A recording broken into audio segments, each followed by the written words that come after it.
אוקיי. נראה לי שלאט לאט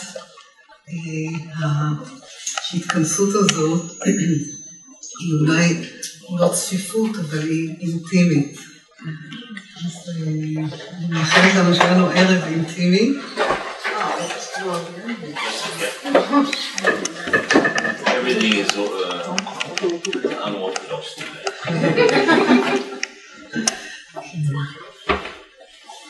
אז ערב טוב, ברוכים הבאים. אני תכף אציג את עצמי ואני אציג את המרצה, את קל. אני קודם כל להגיד לכם תודה שהגעתם, כי זה כל כך לא מובן מאליו, עדיין לא סוף היום, יש לנו כל כך הרבה מטלות, משימות, ואני חושבת שהנושא, הגעתם הנה כי הנושא מעניין אתכם. אני חושבת שהגעתם הנה כי אתם מעניינים את עצמכם בהתפתחות שלכם, גם שלכם וגם של האחרים. נראה לי שמנהיגות בטרנספורמציה, מה קורה היום בארגונים, במצבי משבר, בשינויים קיצוניים, מה הדרך או מהם העקרונות הרוחניים שאנחנו יכולים באמת לצלוח ולעבור בעוצמה התמודדויות כאלה. אז תודה לכם. אני דרורית גלפז, ואני בשני כובעים. בצד המקצועי אני מאמנת, אני פסיכותרפיסטית, מאמנת מנהלים, ארגונים, בהיבט הרוחני אני מתרגלת מדיטציית רג'ה יוגה כבר 12 שנים, אבל היא תלמידה מן המניין, סטודנטית באוניברסיטה הרוחנית של ברהמה קומריס. קצת שרונה, שהיא מנהלת המנכ"לית, תדבר יותר מאוחר על הארגון, ומבחינתי זה חובר יחד בין העולם הרוחני והעולם המקצועי והחומרי. אז זה מי שאני, וחוץ מזה שאני גם אימא, והבן שלי נמצא פה ליאור לובין, ואני גם סבתא, כי אני סבתא בת 1.5 חודשים. אז כפי שאתם רואים מיד החיוך כזה חיוך נמס של סבתא, אז זה כזה מאוד מעניין, חוויה מאוד מעניינת. אז זהו, אני רוצה להציג את קן הגיע לדעתי מכל מקומות בעולם, הוא מסתובב בעולם, 3 ימים כאן, 5 ימים כאן, והוא עכשיו מקוריאה, לונדון, קפץ לישראל, קוריאה, ברזיל, ומפה, here to לונדון, ניו יורק. אז ככה הוא חי ב-29 מדינות בעולם בערך, ונותן הרצאות בנושא של מנהיגות, התפתחות אישית בארגונים, הוא עובד עם ארגונים המובילים בעולם, ב5 היבשות. הוא לא ידבר על זה, אז אני ככה, מי שקרא את זה, אז אני קצת ככה, הוא כתב ספרים שמתורגמים, אני חושב ש9 ספרים שתורגמו ל15 שפות. יש כאן כמה דוגמאות שאפשר לראות, והוא המתאם של הפעילות של ברהמה קומריס בדרום אמריקה. אז זה העבודה המשולבת בין הצד המקצועי שלו, הייעוצי, לבין העבודה הרוחנית. הוא 38 שנים מתרגל, הוא רג' יוגי, מתרגל מדיטציית רג'ה יוגה, ואני מזמינה אותו. אז בבקשה.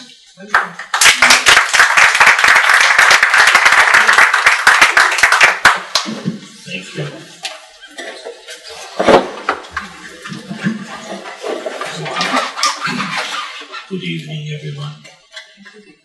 I hope you can understand Australian.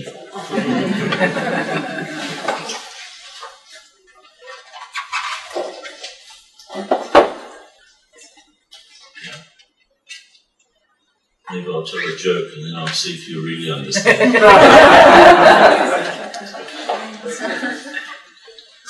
It's very interesting to be in different places with different people and different cultures, and still human beings are the same everywhere.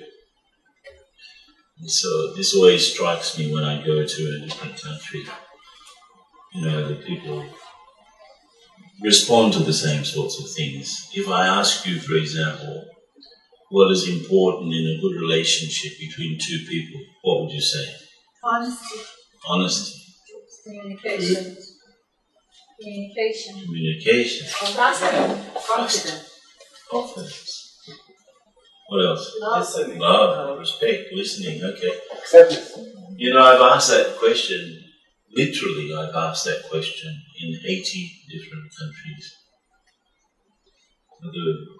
Therefore 80 different cultures, 80 different places, many different religions, and everyone says the same thing.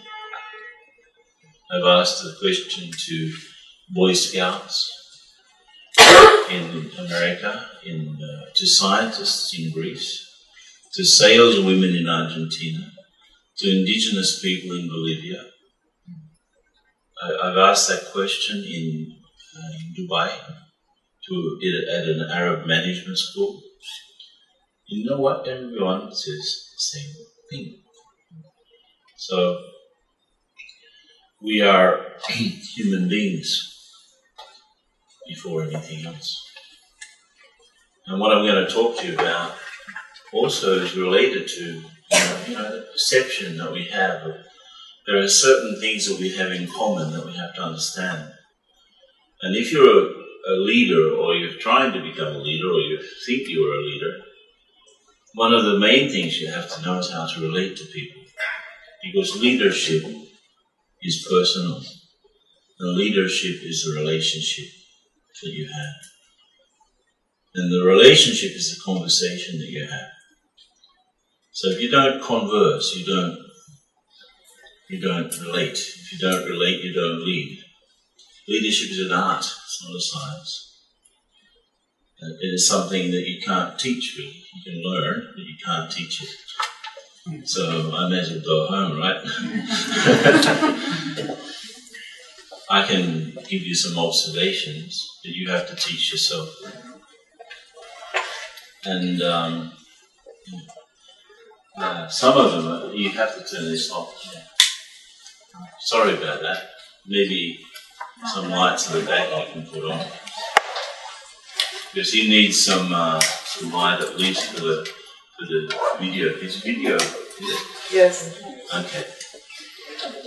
Well, I'm going to be very dark in the video, right? So you can get at least a commentary. I don't know what you're going to do with the video. Later on we can maybe put a link on YouTube or something.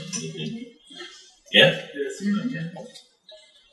So, I would like to start with values. Because you really can't talk about leadership unless you talk about values. And values is something a big topic. Even the word is used in English and in many languages. It has two meanings. It means sort of virtues, human virtues, but it also means money, right? The value of something, the monetary value of something. If you talk about values to a let's say a property developer, what would he think? He would think about the value of the land or the value of the building, right? But if you talk about values to a young mother, she'll probably think about caring and nurturing and so on. And then you have the values of society. So what I want to say here is values are basically, in the context of what I'm going to talk about, are the virtues that we practice. Should practice. And every single company has a mission statement, a value, vision and values, but mostly those values are on the wall. They're just on a nice poster behind the head of the receptionist or in the elevator. And I really love it when I go to a company and say, okay, tell me what your values are. And mostly they can't remember them. Yeah. And if they can remember them, then what does it mean? That's where it stops. What does it really mean? So, I'm going to talk about how and why a leader needs to have this sort of foundation. And just look at this list here, and you'll see why. These are things in the poorest country, in the 40 poorest countries of the world in 2009. These are the latest numbers I could get.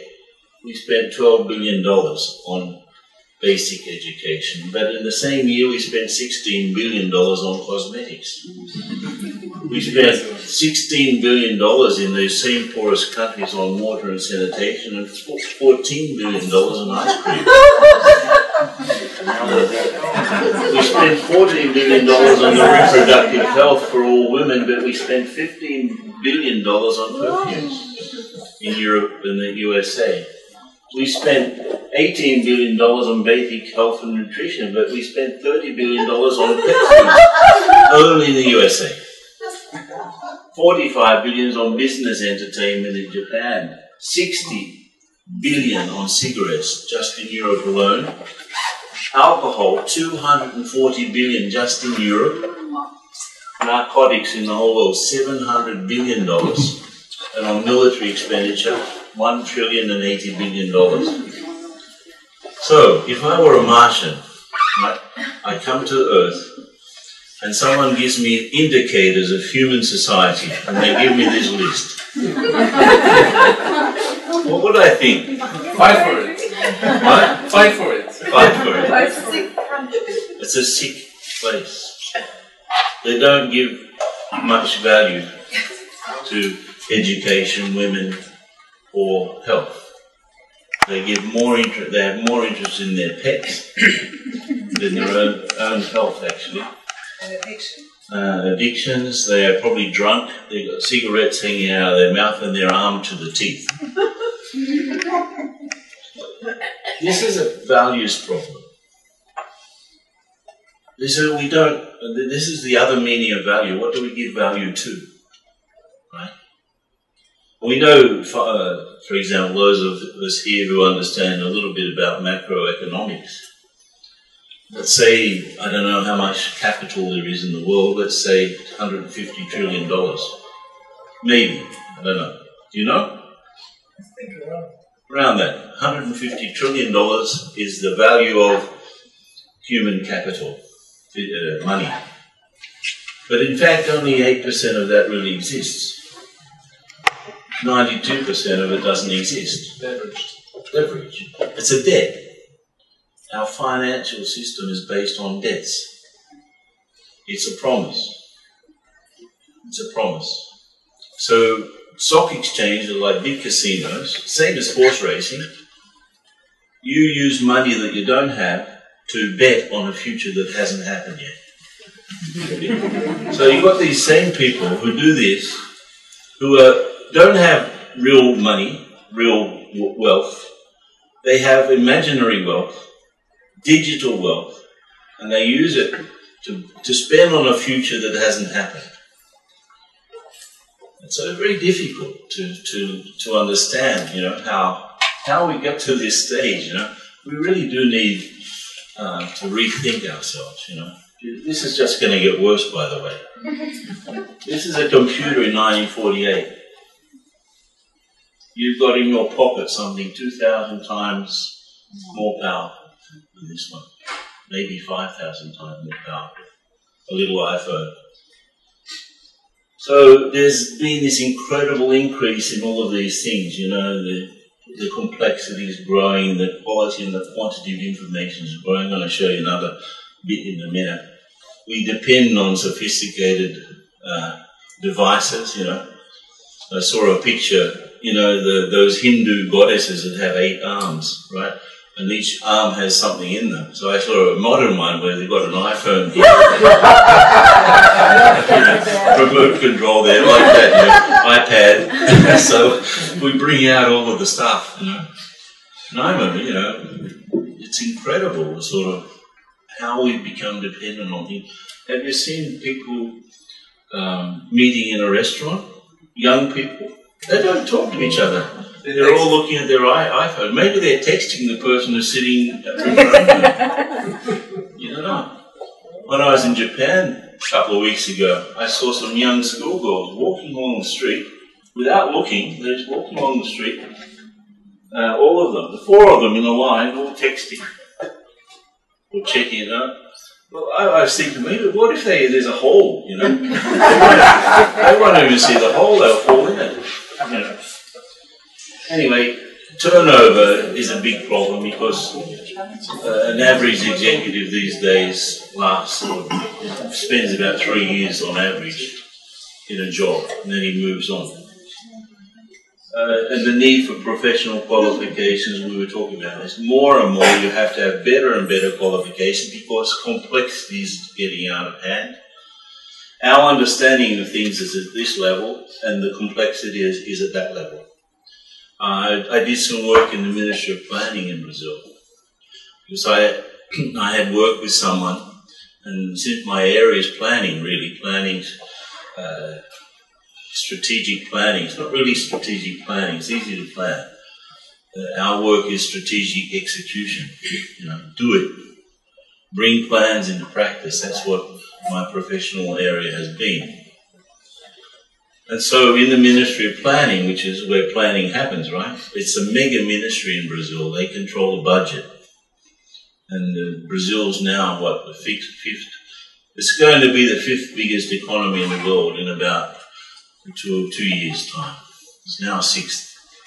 So there's a lot of money, right? So imagine how much the budget of Brazil is, the government. And that ministry looks after the civil service, looks after the statistics, right? The geographical and demographical statistics of the country.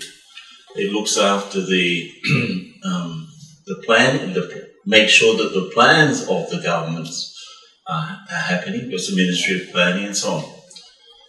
It's a huge ministry. And they had 250 projects, 250 things that were promised, right, when they got elected, that they translated the president's and the party's desires into 250 plans. Of course, that's impossible, right? And you look at their qualifications,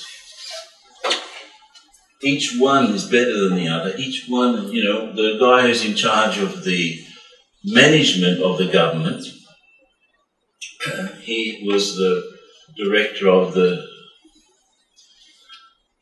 program for the UN, what is it, UNPD? It's the United Nations Program Development, right? The United Nations Development Program, I'm thinking in Portuguese, you see. So, incredible experience. But you see that the qualifications were this much, but the complexity was this much. No way, impossible. No way. Even if they had 6 PhDs, they wouldn't be able to do it. So okay, let's do the few things that make the biggest difference. What can we leverage here? What are the few things that we need to do? And of course, if you want to focus people, and you're a leader, you've got to be able to transmit that focus. You've got to be able to get people on board. And it's not, if you want to work with people, you have to be a people person. It's not technical skills that win the day here. I'm going to show you in a minute why. Now, these changes in the workplace, they affect changes at home. I got these numbers out of a magazine in the US called Divorce Magazine. There's actually a magazine called that.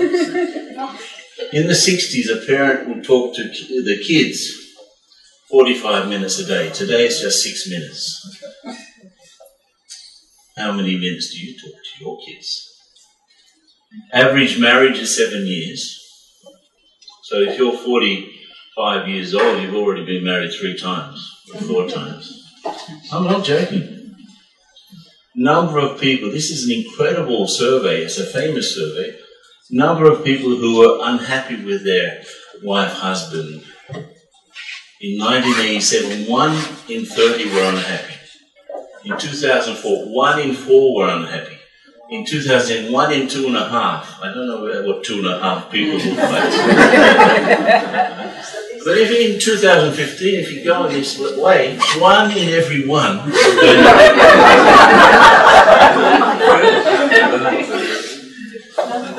And you look at the other side, the UN The WHO, the World Health Organization, says by the year 2020, 1 in every 4 people will suffer from depression. So what's happening? What's happening to the planet, you know? Information overload. Look at this. Is this natural? 120 trillion emails in 2010. That means 46 for every resident of Earth. But only 1/3 of people have access to the internet. So that means a lot of things. And 150 messages. If you're a corporate user, executive, you've got 150 things coming to you every day. Emails, SMS, telephone calls. How many of your people who call you, the first thing they ask, do you have a minute? I would like to talk to you. They go straight to the thing. What happens? As if you're not doing anything, just waiting for their telephone call. How many of your people who call you ask you if you can spare them a minute? Everyone. Really? No one. So it's some number between everyone and no one, right? And you know what? If you get interrupted, I don't know how they calculated this, but an average interruption takes 25 minutes to get back to what you were doing before. And that cost the world $1 trillion in 2010.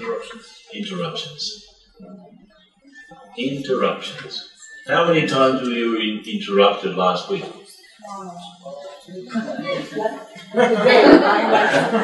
So really, you know, it's not about raising the bar.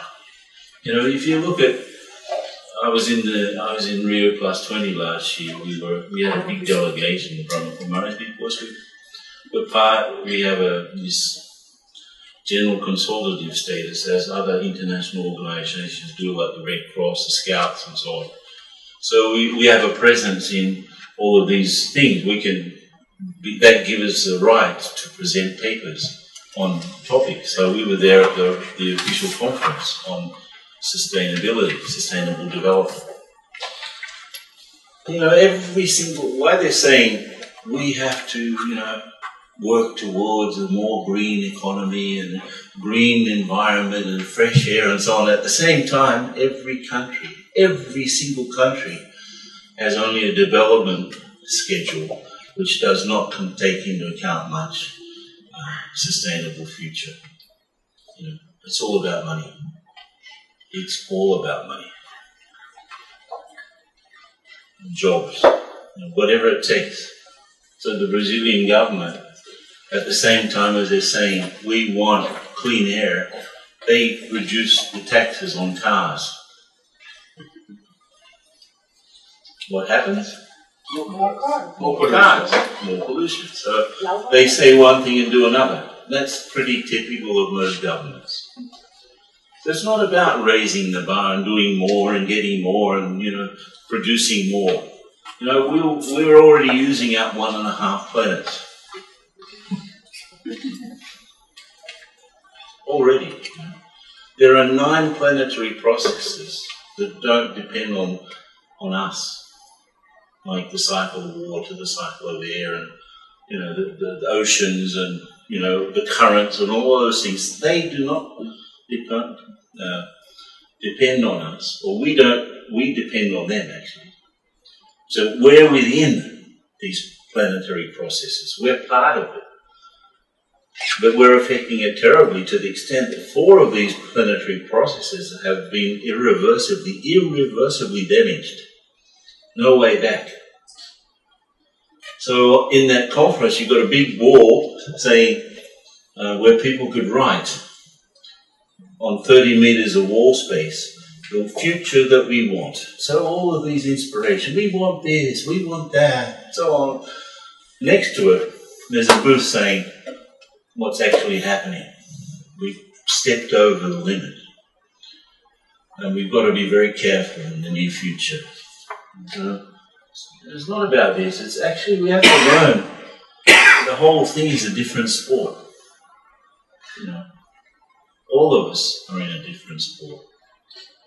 I don't know any economist who really understands what's going on. And I move around with a lot of them. They think they do, but they really don't. You know, with that big bailout of about $13 or $14 trillion for the financial institutions, again, they use money that didn't exist to fill up a hole that actually got worse. So it's an incredible game that's going on. So as a leader in this very crazy world that we live in, it's all about choices. And to make the choices, you have to understand the context a little bit better. You may not have to understand the big macro context, but you have to understand a little bit more than what you want to do. Always.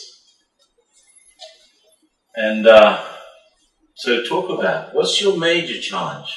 Just in pairs. What's your major challenge at the moment, considering this crazy world that we're living in? Talk amongst yourselves.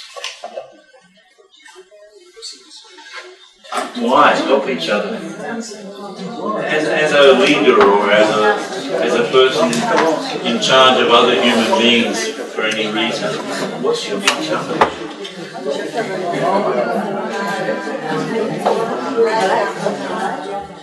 Introduce yourself. Introduce yourself. Okay. So, what did you talk about? Nonsense. What did you talk about? I mean, you talked a lot. So what did you talk about? Don't be shy. Yeah? I think the solution should come from the low level, for the people themselves, because all the leadership do adjust themselves to the opinion of the people. They don't come with a vision and say, we don't care what, and we have to make a change. Okay? They just see what the people want and want to make them happy so they can be elected to another. So maybe, what is your challenge though? This is a more personal question. What is my challenge? Yeah. My challenge, and that's what I'm doing, is to wake up, start to wake up everyone. Okay. Everyone in my surrounding. Very good. Yeah. For me, in the new, Speak up. For me, in the new state that we are, there is no leadership at all. Because you have outsourcing, you have people working from home, you have all kinds of phenomena. So for me, there is no leadership. My personal challenge is to find meaning, new meaning in all of this. Great. Very good. One more. One more. Over in the back here. Anyone? No? I don't think people are shy, are you? Okay, let's go on. Let's see if we warm up. Right. I want to talk about this because it's very interesting what they did. It's the second most valuable brand in the world after Apple. Third one is IBM. Huh? First one is Facebook, no? Well, latest. Whatever. I could have looked at mine because this is a voluntary event, and so it's not costing any money. So the sound system. This is voluntary. Right? Google is kind of a unique company for me, and I think for a lot of people that work there. What Google does is actually a fantastic environment to be innovative and to get your product developed really quickly. It is a very different structure than the rest of the engineering community. We always really try to avoid bureaucracy so that people can really do what makes sense in their project. One thing that's great about Google is that you have a lot of autonomy over your product and its directions. We're encouraged to work on whatever we think is important. Often the best ideas come from employees. At Google, you can come in your first week and you have a good idea on how things should be done, and people agree with you. In that first week, you can start making those changes. The biggest resource is definitely the people. One of the things that attracted me to Google and makes it a very comfortable place is they hire people who are very good. I think Google goes after people that are entrepreneurial, that are go-getters. Everyone. So you get the idea, right? Yeah. Great place to work. Actually, it's on the list almost every year of the best places to work. Why is it a great place to work? The freedom and it's a very innovative place. You'd expect in probably the world's most important technology company after Apple, who are actually calling their shots for the rest of the world. Microsoft does not know what to do with Apple or with Google, right? So they tried to find out what works. How do they work there? They don't have a manual and say these are the management behaviors that we desire from our people. So they worked out, they did this project which sort of looked at the only controllable factor that they could see was the quality of the manager, the quality of those people who were in front of teams. It's a very, very interesting study on leadership. And you'll see why. They did 10,000 observations using 100 variables, quarterly performance reviews, and they discovered 8 practices. And these 8 practices are in priority, in order of priority. So you expect in a technological company, number 1 would probably be technical skills 20 years ago. It's not. Because of the complexity, because of the nature. It's probably the most complex of all industries at the moment. They're trying to work out the future, how we're going to communicate 10 years from now, 5 years from now. First one, number 1, management practice in Google, be a good coach. So, leader as coach.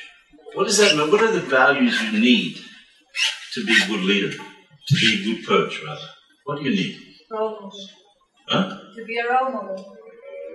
To be a role model. A role model, okay. Professional. Very professional. To hear, to listen, to make the right questions. And don't give the answers. Get people to think. Get people to feel. Look at the second one. Empower your team. Don't micromanage. Let them wind them up and let them go. Number two in their order of priority at Google that they discovered.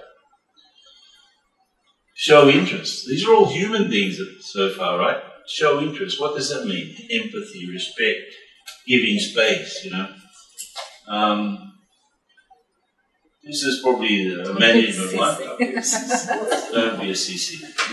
Results. And they do produce results. Right? And then immediately we go back to a more human thing. Be a good communicator. Listen. Listen to your team. These are all values, right? What do you need for listening? What do you need for communicating, right? Help your team members develop their careers. You're interested in it. You show interest in your people. Show interest in your people. And this is, again, definitely a more management thing. You have to have good strategies and vision. And last in order is to have the key technical skills so you can help advise. All of these things are pretty normal, right? These days. Probably the difference is the order.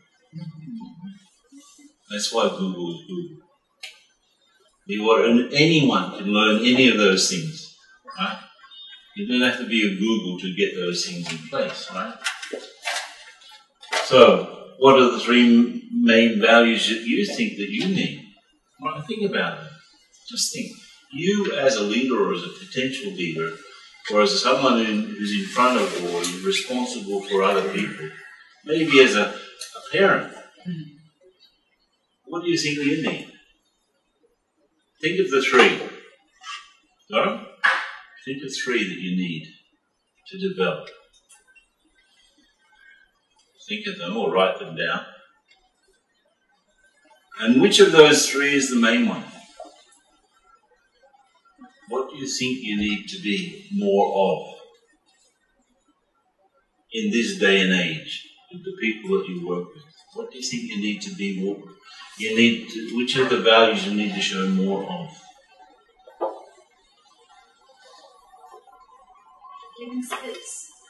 Give space. Okay. What else? Come on. Respect. You need to give more respect. Open mind. You need to be more open-minded. What about you? Really listen. Really listen. How about there at the back? You need to be more what? Enthusiastic. More enthusiastic. Yeah. More caring. Yeah. Modest.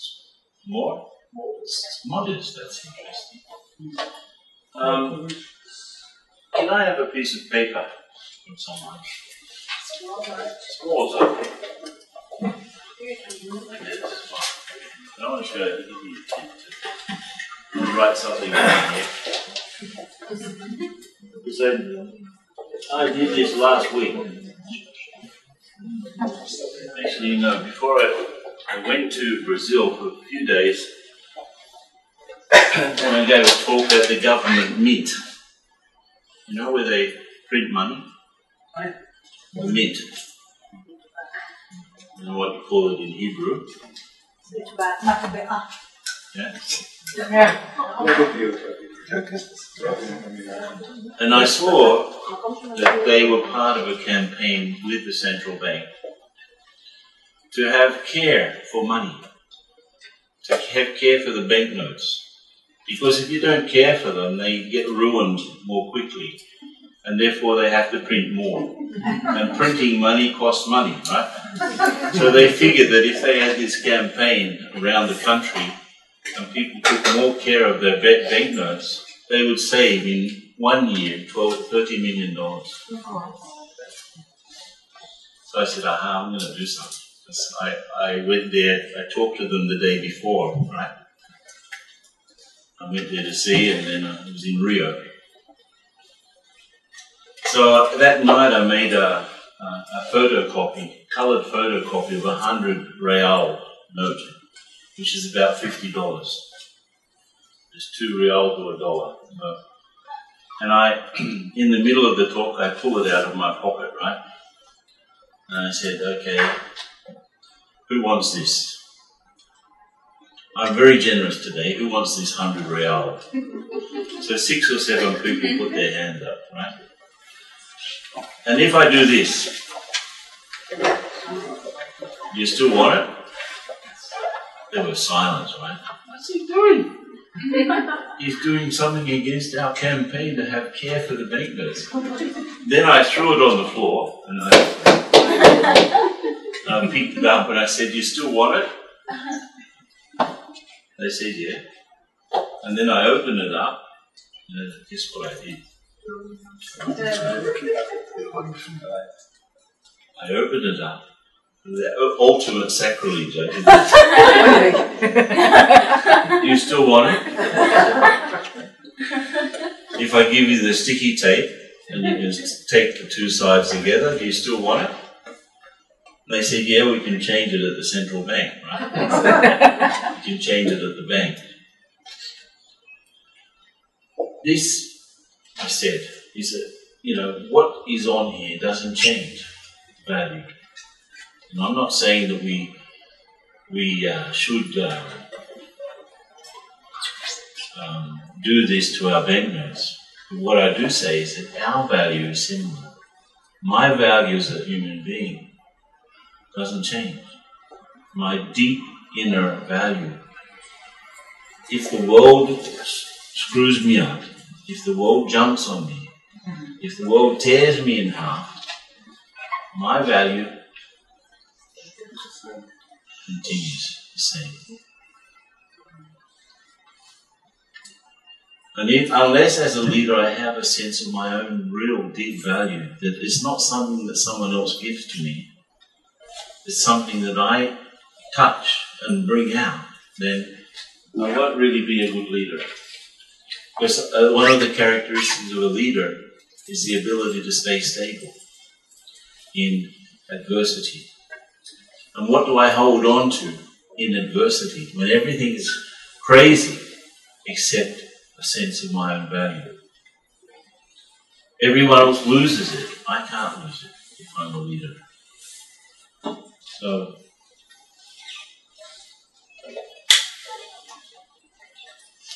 you know, there's something about communication also, making the place more effective. If you're going to work with leaders, you have to be a very effective communicator.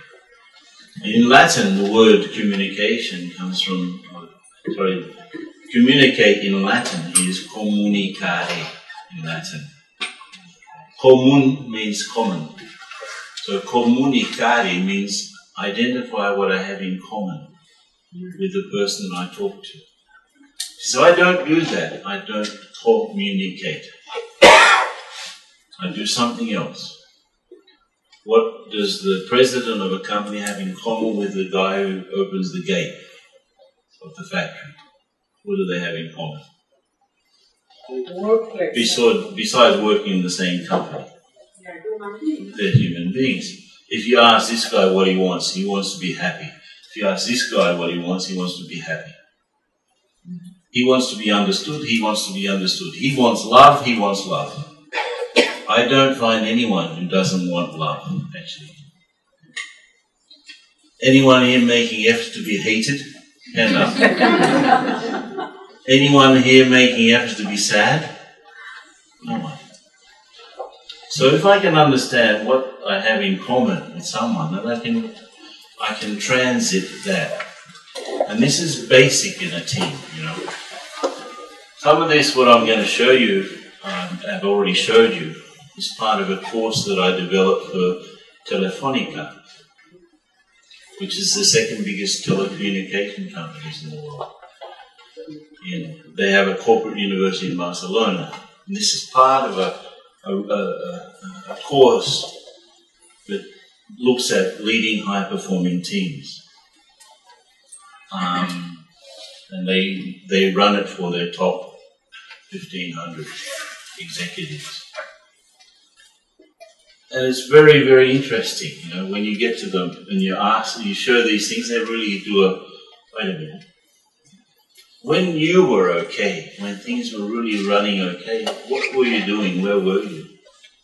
We try to get them to reflect on their best. And often, it's something happened when they were in a high school team, you know, or they were part of something, and where everything was just flowing along incredibly. So what was actually happening there? How were you, and how did you do it?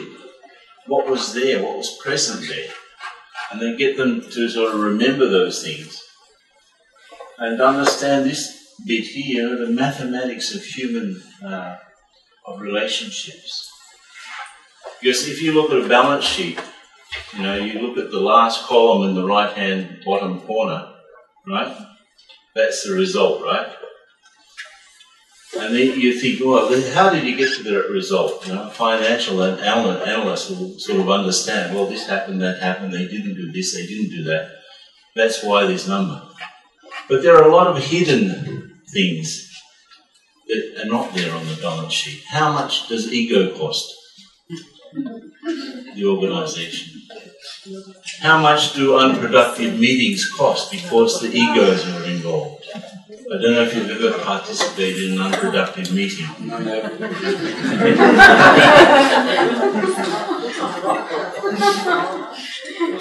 And on the other side, I know companies where they don't have a meeting room. They meet standing up. No, really, because the meetings are short. There's so much trust and so much dynamic. You know, okay, fine, wonderful. You know, and yesterday I was telling a story. You know, sometimes I think ants are more intelligent than human beings. And we have a retreat place a couple of hours outside of São Paulo in the mountains, and I was watching ants. One line going up a tree, getting bits of leaf and carrying it down, right? So you've got two lines of ants. One's going up empty-handed, and another line coming out full of leaves. Right? And the leaf is about 10 times the size, maybe 15 times the size of the body of the ant. It's amazing how much they can carry, right? Anyway, I put my finger in the middle of the trunk. Ta-da! You know what the ants did? Look around it. They did not have a meeting. They didn't elect a finger-removing manager. Right? Right? Crisis management team. They just moved around. In fact, the first ant stopped. Maybe thought for about 2 seconds. Oh, finger.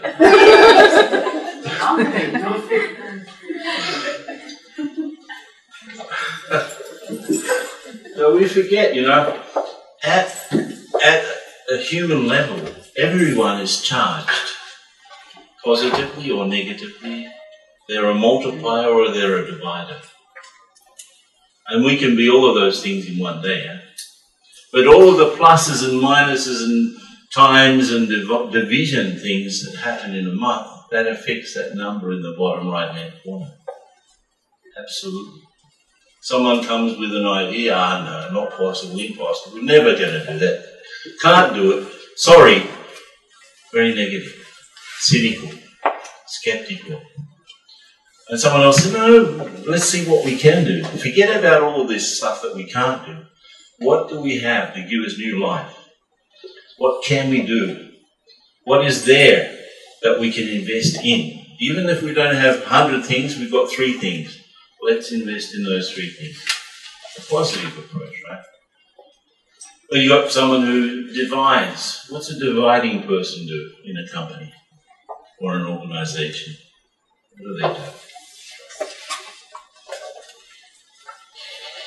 You know. Gossip. It is so common, like 3 people are talking together, one of them goes away, who do the other 2 talk about? Does that happen in Israel also? No. It's a human thing, folks. It's the same anywhere. The same. George is late for the meeting. Who do they talk about? George. But it's worse than that, you know. You put one person against the other, you stab them in the back, you play politics, you tell lies. That divides people. And some leaders are dividers and conquerors, right? And a multiplier is an inspirer. Someone who cares, shares, and inspires. Cares, shares, and inspires. Multiply. So obviously we have to try to move everything into those 2 quadrants, right? And that's the art of leading. You move everything into the plus column or into the multiplying column as much as you can. And it's all to do with the way you relate and converse with people. You know, are people happier when you arrive or when you leave? Do they celebrate, thank God you're here? Or do they celebrate when, as soon as you walk out the door, thank God he's gone? Or don't you know? That's worrying if you don't know. Maybe you have to leave a tape recorder in the room. But generally people think that they are better than they really are. Or they think that they are worse than they really are. It's called self-deception.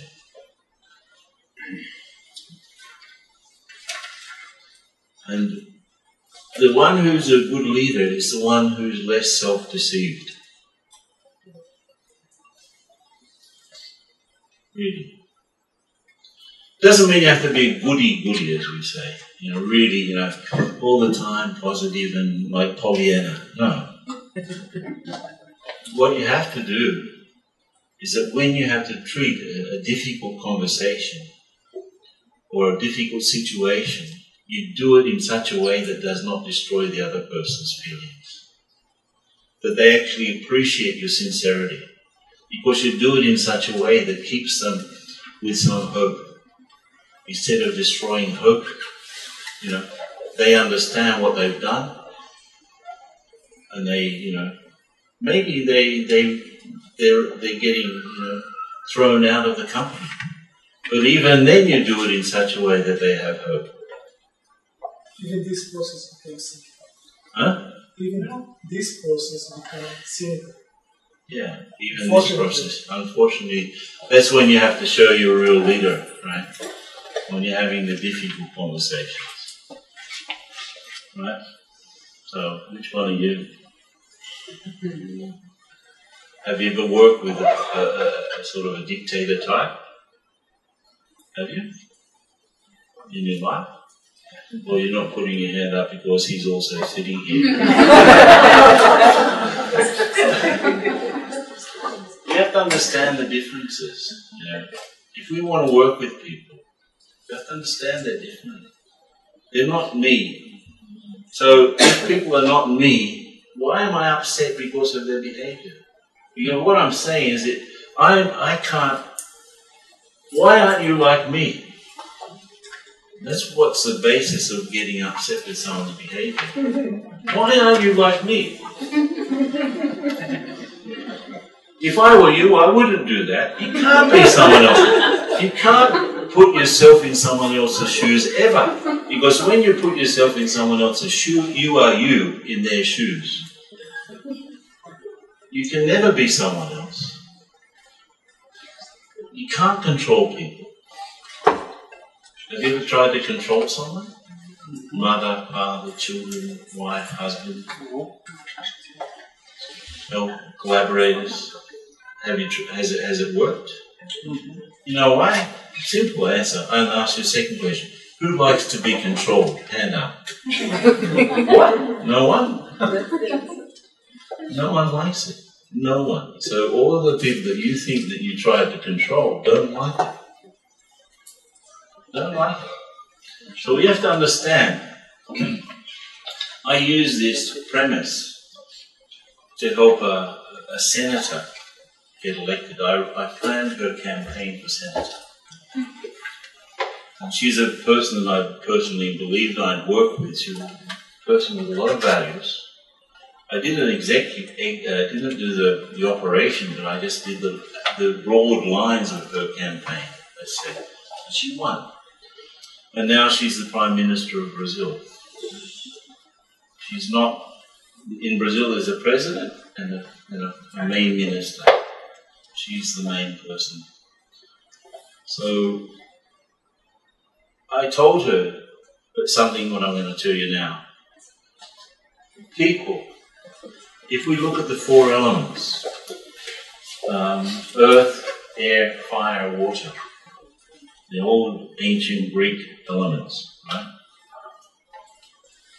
That make up physical things. There's a fifth one, which is ether, but it's not. Actually, that's a more subtle thing we can talk about later. Ether, space, empty space. So, people, because we're in a physical world, a lot of our characteristics are very much connected with the physical. So you will find, and since they started to do personality profiling in the 20s, from Carl Jung's work, all of us have probably done personality profiling, right? You get a job. Psychological profiling. What's your psychological makeup? The best that I've ever seen is very simple, very easy to get. Now, people have predominant characteristics. Some people have earth. They are very practical. They are doers. They are pragmatic. They are results people. They want facts. So with earth-type people, you don't beat around the bush. They don't have enough patience to listen to you. They want, okay, is it practical? It's not practical, shut up, you know. They're very brusque, very blunt, you know. Get to the point. Get to the point, come on. So some people are like that. Unfortunately, most of the leaders these days are like that. They don't have much sensitivity, right? Air people are more logical, intellectual types. They want processes. They want logic, right? They want, everything to make sense. They want a plan. The Earth people need these people, right? Because they think of the wider consequences, right? What can happen if? So they think more. But because they're in the air, they're in the air. The other guys are on the earth, right? So air and earth sometimes don't get along. Because they're so smart, they think they're smart, very much in front of the technological revolution, these air guys, they're arrogant and also critical. Yeah? Now fire people, there are fewer in number. They're the marketing types, the artists, the creative people, ideas, they're inspired, They can't even sit in a meeting, let alone, listen to long talks, right? They have 100 ideas in a minute, Let's do this, let's do that, come on. You can't hold them down. And water people are people. They're sensitive. HR people. Feelings. Relationship oriented. If there's a plan, they want to make sure that people are feeling okay about it. Now, what would happen if your team is all water people? Or what would happen if your team is just earth?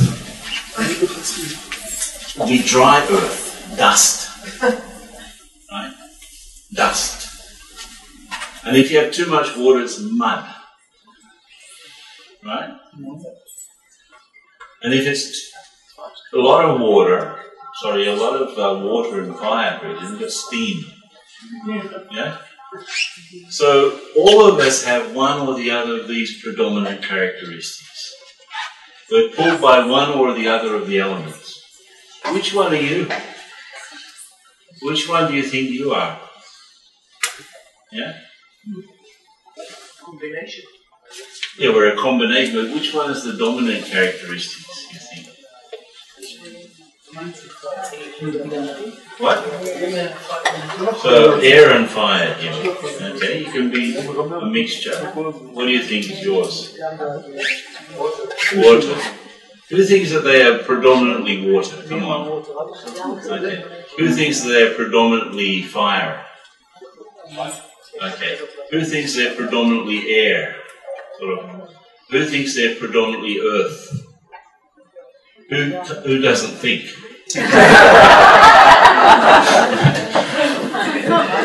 Okay.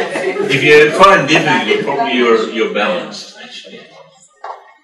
You know what I told this senator? I said, if you want to, for a campaign on TV, I told him, if you want to talk to everyone, you'll give some facts, you'll make seem everything is very practical. She's not a liar, this person. She's really genuine. She does what she says. And she herself is more of an earth type anyway. Earth and water, maybe. But you have to say things that are logical also, that make sense. And you have to inspire people. And you have to make sure that you touch their hearts. If you do that, you'll win. She won.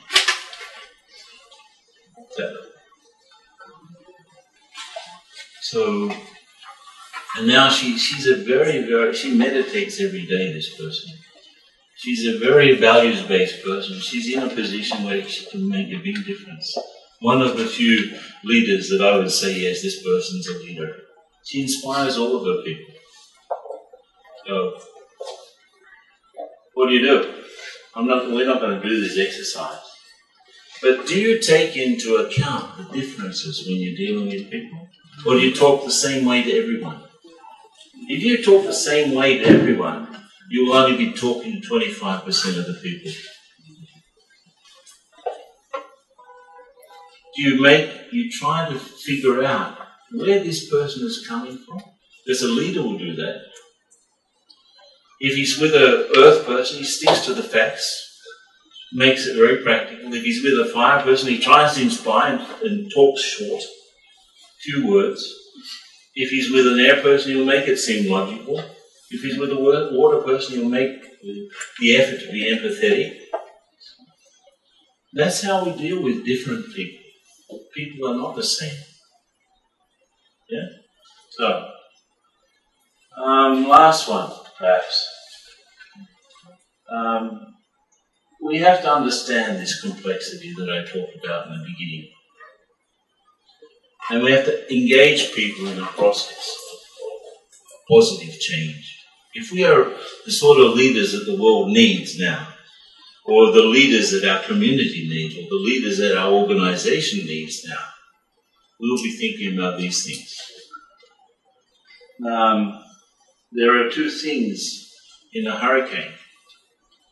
You can be, this is a photograph, right? The winds around here are about, in this particular hurricane, this one that came to the Gulf of Mexico, the winds were 300 kilometers per hour, just around here. And the distance between here and here is 25 kilometers. So it gives you an idea how big a hurricane is. It's about 300 kilometers from side to side. The winds in the eye of the storm are only 25 kilometers per hour. So if you're in a ship in the ocean and a hurricane comes, you don't try to run away from it. You try to find the eye. That's the only hope, actually. And because the hurricane, actually the front moves only about 30 kilometers per hour. It's slow. It's twisting around, but it's slow in its progress. So you want to be in the eye of a storm if a hurricane comes. Now, using this same analogy, as a leader, I need to be in the center of things. I need to know how to center myself. Everything's swirling around, but okay, I have to be in the center. And from there I can see things more. You know, if I go to the center and open my eyes up, I see more. If I see more, I understand more. And if I understand more, I can make better choices.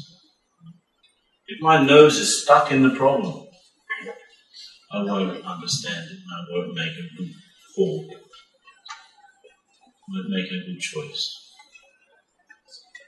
You know, if my nose is here, this is the problem, right? I won't even understand this as a remote control. You know, it's just a black thing next to my nose. Right? So I have two choices in chaotic situations. I can be carried by the wind as a victim, or I can be a protagonist. I can make changes. A protagonist, the word means from Greek, someone who makes positive contribution. Somebody who makes a positive contribution, a protagonist. Yeah. So we've got this world of volatile markets and environmental chaos, and I was, you've got a problem up the road as well, right? About 10 days ago, I was in Korea, and we went to the border to have a look across, you know. It's pretty amazing, the tourists visiting the border, right? And this is happening, you know. Seoul is only about 40 kilometers from the border with North Korea. And Pyongyang is like another 50, so it's only 90 kilometers between Seoul and this place. And there, you don't know what's going to happen here. It looks like Nazi Germany, doesn't it? Looks like it. And they even walk like that. Have you seen that? What they call it, the goose step. It's pretty amazing. And no one knows what's going to happen. There are such situations all over the place. You've got Syria next door. What's going to happen there? Anyway, And again, as a leader, we've got this sort of situation, teams all over the place. You said it. Where's the leadership? And maybe you also, you go through one of those 7-year cycles of getting married every 7 years. Maybe, Maybe you're bogged down by debt or bogged down by unresponsive children you can't communicate with because they're on their video game. So all of these things come together and make it difficult for us to be that protagonist. We can deal pretty well with simple things where the cause equals the effect, right? Like there's a recipe and these are the cookies. Some people can't even do that, right? But when things get complicated, when there are a lot of causes leading up to an effect, like for example this plane crash, it takes some months to understand what happened. Because it's a mixture of causes, human, mechanical, meteorological, all sorts of things coming together to produce an accident. Right? It takes some months to understand what happens here. So most of us, when these things are complicated, that's why consultants have a job, by the way. But again, there are consultants and there are consultants. A lot of consultants are just, how do you say, redundant professionals that couldn't do anything else, so they became a consultant.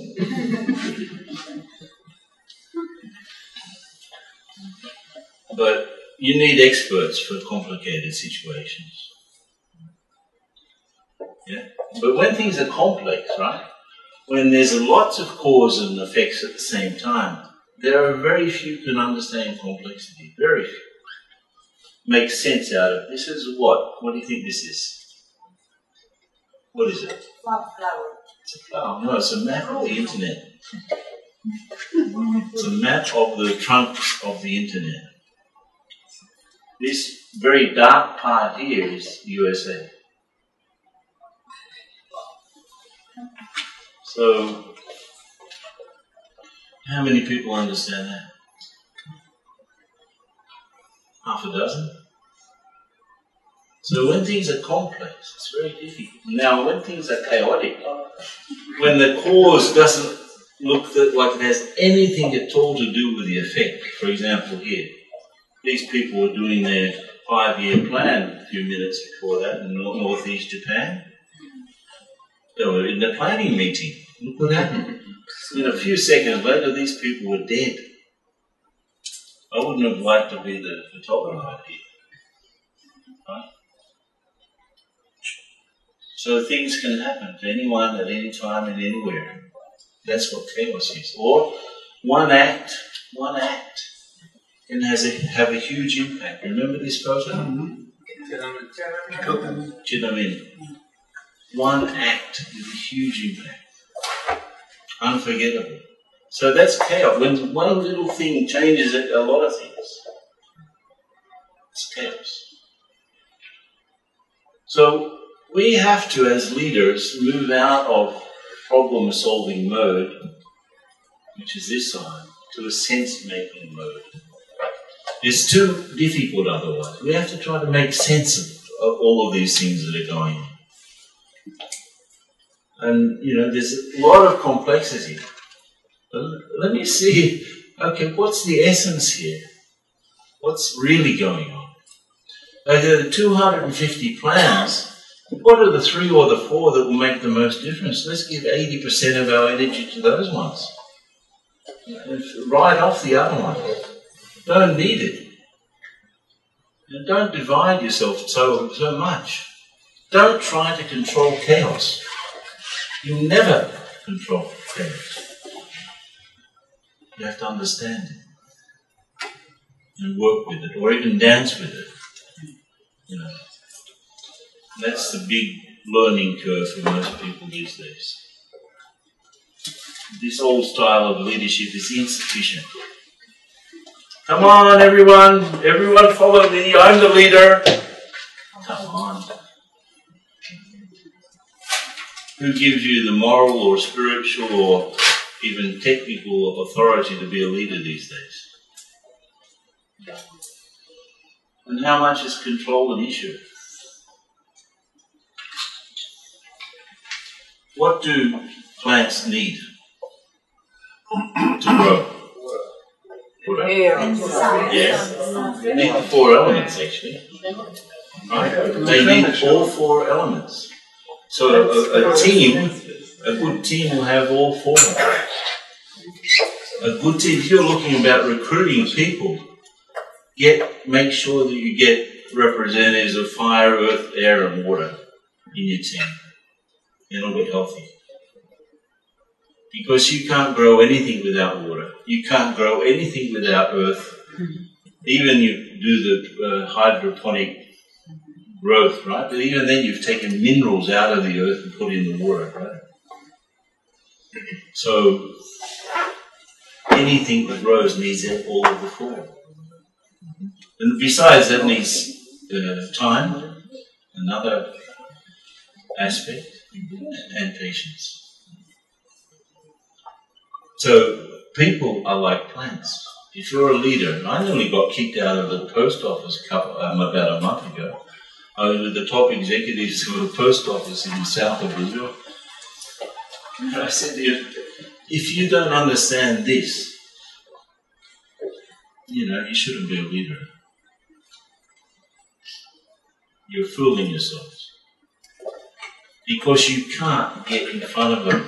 If people are like plants, they need healthy growing conditions. That's all. Children, collaborators, your team members, they need healthy growing conditions. You can't get in front of a plant and yell at them, grow, you imbecile, grow, come on, bit more of growth. No. If you're the leader, you have to help them. And if you make sure that all of those things are there, they'll grow anyway. And if they don't grow, it's not your problem, it's a problem with the seed. Yeah? So, this is the cycle of things. And just, it's another question. Things grow, take birth, they grow, they reach a limit, and then they start to decline. Everything, from a cell to a galaxy, including human civilizations. They take birth, they grow, they reach their limit. Maturity, yeah. They start to decline. Ideas, projects, companies, everything. Our own lives. We go through that. We take birth, we grow, we reach maturity, they start to sort of fade out and die. Everything goes through this cycle. Now, in the case of a team or an idea, you can reinvent. Even you can reinvent your life. I met a woman a couple of years ago. She was 76. She'd just taken up alpine climbing, mountain climbing. Imagine, 76 years old. The other day I saw in the paper, a man 80 years old climbed Mount Everest. 80 years old. After some heart attack that he had in the past. Yeah, he even had a heart attack in the past. He climbed Mount Everest. So you can reinvent yourself, right? Never too late. So, if you're, let's say, here, for example, you start something new. You start to reinvent things. But the old is still dominating. And then there's a breakthrough. So if A is when things are going, nothing, no problems on the horizon, and B is a new growth, and D is D means depression, death, deafness, denial, lots of D's there. Divided. And C is chaos, confusion, change, right? Because where are you? Okay?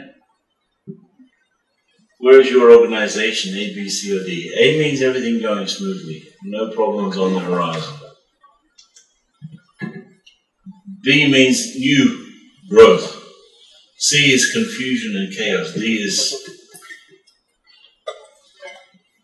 going down, down, down, down. So where's your organization? A, B, C, or D? A. Who says A? Who says B? Who says C? Who says D? Well, the D won't even put their hand up. Okay. What about your team? A, B, C, or D? Think about it. What about you? Okay. You. Who thinks they're an A? B. You recently reinvented yourself, right? Who's in C as an individual? Who's in D? Everyone else. You're denying to put your hand up, okay? You get what I mean. What I'm saying, I started off talking about context and choices, right? This is a context. If you're an A, your choices are confirmations, sorry, consolidations. If you're in A, your choices are consolidations. If you're in B, your choices are confirmations.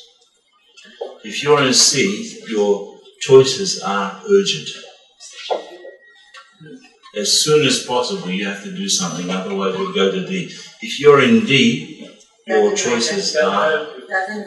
No, choices are super urgent. You can come back, but it requires a lot of effort.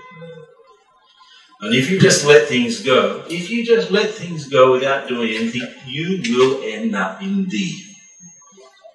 Everyone will. Eventually. But I'm not just saying you can end up in D when you're 40 years old. Right? I've seen people in D in 30 years old, 25 years old, burnout, absolutely burnt out. They tried multitasking for 10 years and they blew their brains out. Yeah. So, we have to have, we have to sort of, this is a story, what's the time, by the way? 10:30. Okay. And when do we finish? 8. Okay. I want to talk about this just to finish off. About focus. And about purpose. And what I've seen. I want to tell a story about a company that asked me to do some work with them. The biggest paint company in the world. In Latin America, in Brazil, they have the biggest brand too. So they decided to change their focus. They were a paint company, right? We make paints, that was their purpose. And they changed that sense of purpose to this one. We add colour to people's lives. Big change, huh? And this led to so many things. And one of the things that it led to was they started, instead of using the money to do ads, they used the money to paint historical sites in the whole country, and even slums in Rio. So you go by, you see everyone can see the slum that they painted up. It's all colourful, like a rainbow. It's right up on the mountainside, so it's a huge ad, right? But what it did is it got them involved in the community. It got them involved with their own community. They developed a sense of community. They developed a sense of responsibility. They trained out very poor people to be painters, to give them a career, right? And of course they made everyone happy because of these historical parts of Brazil where, the paint was falling off. So, pretty amazing.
this is a very simple thing, very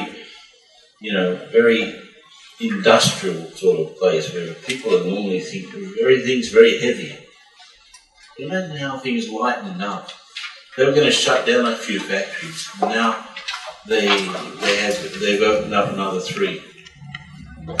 So when you ignite a sense of purpose in people, and this is what a job of a leader does, so accompany the whole process here. A leader ignites a sense of purpose in others. Make them feel meaning, right? A leader will be able to understand and transmit meaning. Why are we doing what we do? Why do we do what we do? Because if I don't have a sense of meaning, I won't have a sense of location either. I'll be lost, in other words. I'll be confused easily. But if I have a sense of meaning that doesn't change, doesn't change. The purpose is not something you invent, actually. It's something you discover. What am I here to do? And it's as simple, it's really simple. What does a light do? What does a light do? What does a microphone do? Yeah, I'm going to finish off that. What does a microphone do? Okay, what does a projector do? Projects. You won't find a light pretending that it's a microphone. Or a microphone, it does not illuminate a microphone. So everything that you can see here in this room has a purpose. What about me? What's your purpose? Why do you do what you do? If you have a sense of purpose, you'll have a compass. And these days, it's better to have a compass than to have a watch. Really. You'll have a compass. Is this something that adds value or not? Will I do this? Does that increase my sense of purpose or not? Does that help the people that I'm working with or not? Is that going in the direction of the reason why we are here? And if you look at the teams in your past that would really work well, they had a sense of collective purpose, right? And when you were in a team that didn't work well, there wasn't a sense of collective purpose. Everyone was lost. And not only that, my purpose was connected with the purpose of the team somehow. So as an individual, leadership really starts with ourselves. If I can't lead myself, I really can't lead anyone else. And that's where things like meditation practice help. Brahama Kumaris, amongst other things, amongst developing values and self-developing human beings, we actually use a very good tool called meditation. Meditation basically is coming in touch with your own true value that I talked about before. Like affirming the fact that you are valuable, at least to yourself. And also a sense of purpose. It helps you to understand, okay, if that's what I am, if that's the type of person that I am, then I should be doing this and not that. Sometimes I've given courses in companies, the work that we do as Brahama Kumaris is like free. We don't charge. Some of these things that I mentioned today were just normal professional projects, right? But when we go into a company and we talk about these things, sometimes people will actually leave the company, which is okay. Because they suddenly realize this is not the place that I should be. This is not the thing that I should be doing. Which is okay. It's okay for them and okay for the HR person. It's no use having someone who's just dead wood. So, if I, as an individual, understand what I have internally that I can offer, to the world, then naturally I'll be a very clear and very, my steps will be very strong. Otherwise I'll just be sort of wandering around. Yeah? So I'm going to conduct some thoughts just to finish off. Yeah. It's not exactly a good picture to have, right? Maybe I'll go back to that other one. This one. Yeah, let's meditate on this one.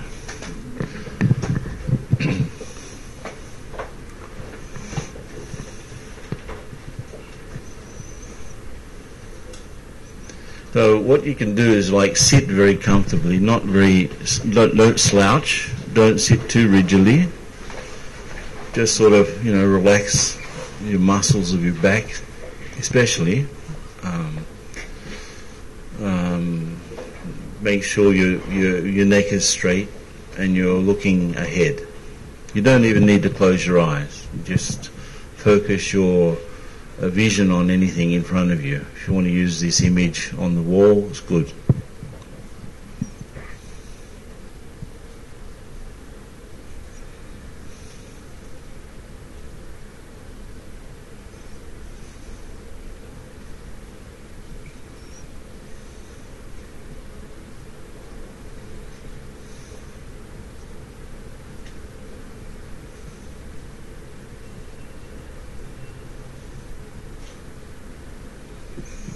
Okay, just be aware of what's going on around you. Just listen to the sounds.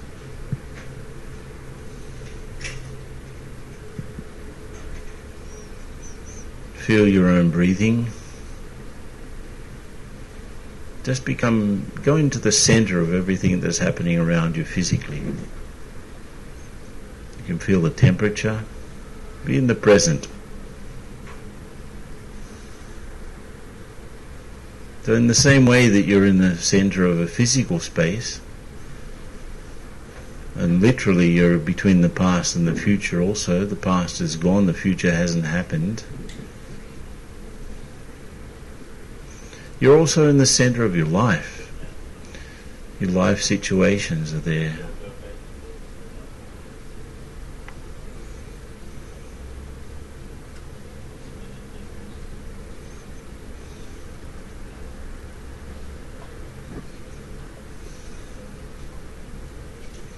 There are different roles that you have, the different relationships that you have, different situations, different tasks.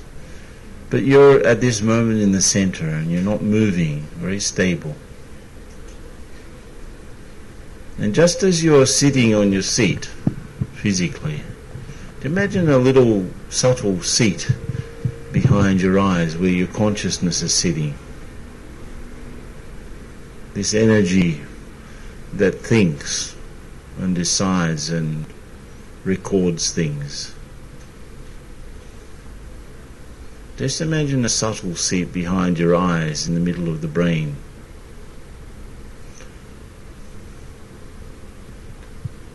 Where you're sitting just as an energy, a conscious energy. A point of conscious energy.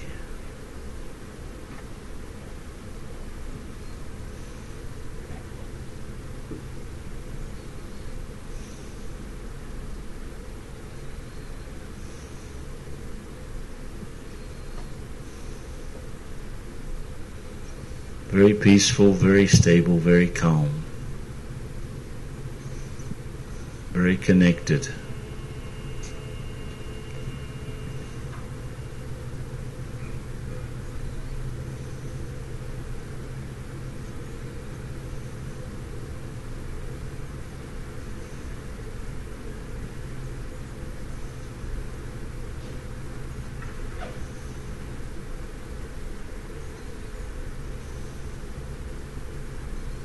Observer, like sitting in the eye of the storm. Just observing all of the things that are happening around. Observing the things that you have to do, the people that you have to meet, but in the center. Very stable, very calm, very loving, very content.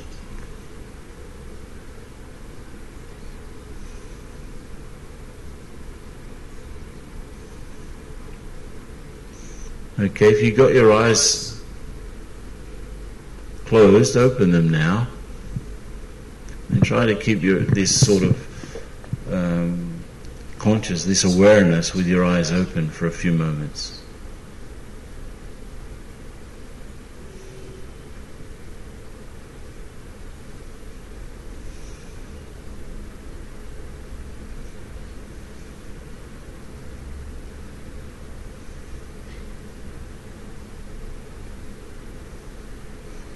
Your thinking has slowed down.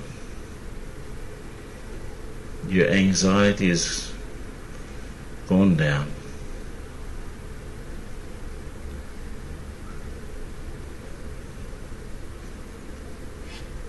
And you're just at the center of your life. And at this moment, everything that's connected with you is getting some sort of a benefit from the fact that you've become more stable, more calm.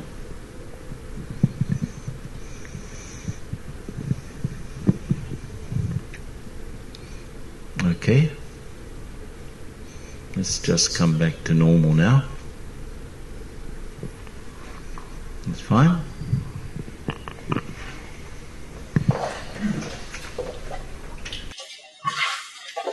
Wow. Wow.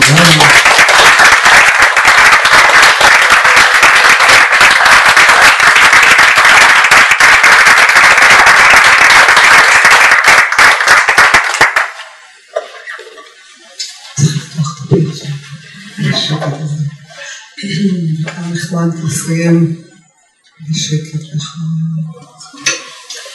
אז הייתי רוצה להזמין את שרונה, שהיא מנהלת המרכזים בארץ, ככה שתשלים את הערב המקסים הזה. שרונה היא 31 שנים ראג' יוגית, מתרגלת ראג' יוגה. ונזמין אותך.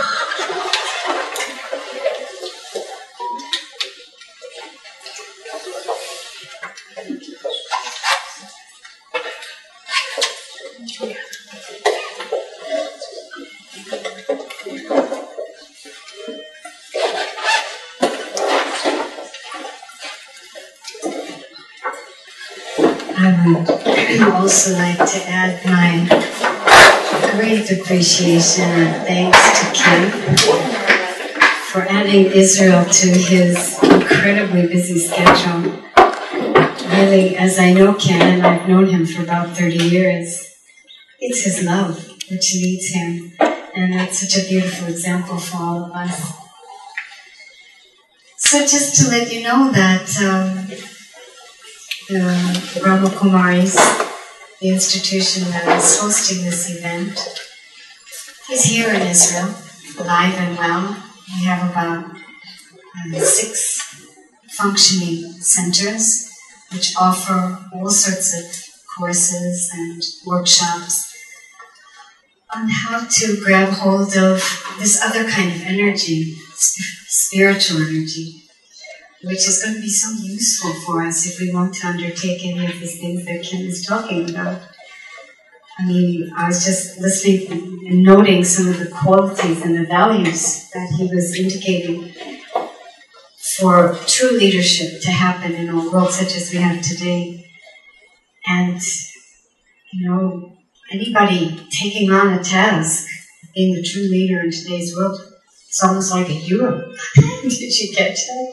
To stay centered and stable and separate from that ego and inspire and care and share. And the leader is not waiting for somebody else to do that. The leader is the one instigating that. So I just know from my own experience that for me, a meditative practice has really, first of all, confirmed for me that there is a much larger picture. I did come into this life with a purpose, and my skills, my profession is really a vehicle to fulfill that purpose, but it's also something that gives that energy, which allows us to lead these incredible leaders towards something new and better for tomorrow. So all of our centers offer a huge variety of courses and workshops which stimulate, help emerge this kind of spiritual energy within us. I would also like to say that I'd like to give a vote of thanks to Yuval, who just stepped out. Here he is, for giving us his offices for this meeting tonight.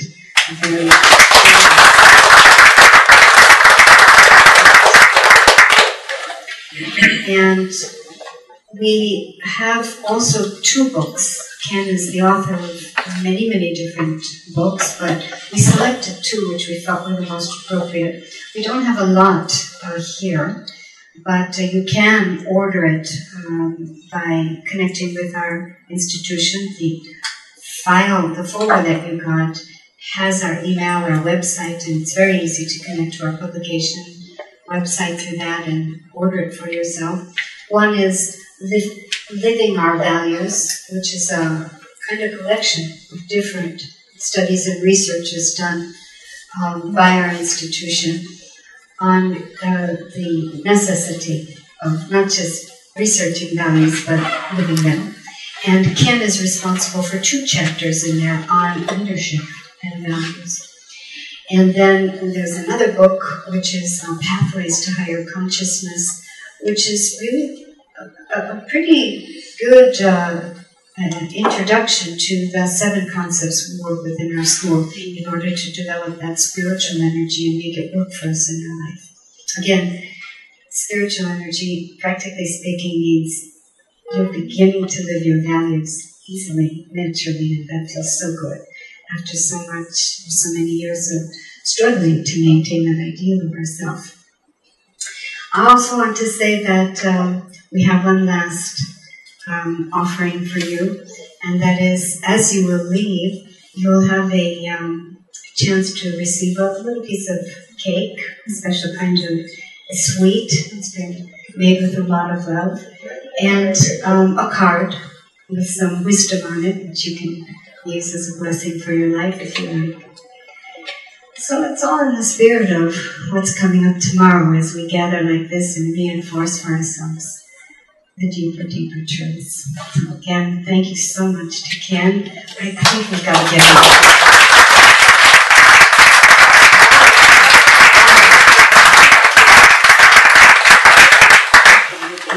And we hope to see you soon.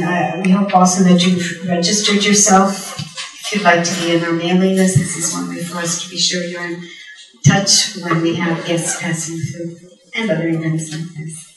Thank you very much for coming. It's a pleasure to see you.